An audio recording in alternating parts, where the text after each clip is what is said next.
De week van de arbeidsvitamine is een van de leukste weken op NPO Radio 5. Dan hoor je al die evergreens voorbij komen. En ik wil het met jullie hebben over een hele mooie evergreen van de Golden Earring. Uitgebracht in de jaren 80. Het was in een tijd dat de Golden Earring twijfelde of ze nog wel met elkaar muziek wilden maken. Maar dit werd zo'n grote hit. The Twilight Zone.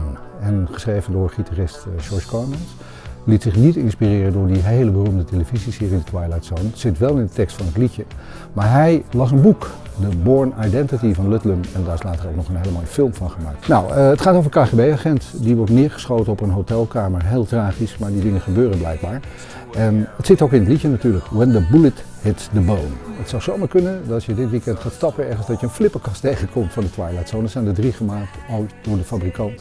Van Star Trek, de Addams Family en dus ook de Twilight Zone zit ook de muziek in van de Earring. Hele mooie arbeidsvitamine week met misschien wat flipperplezier. En wie weet, een hele mooie boodschap voor jou uit het universum.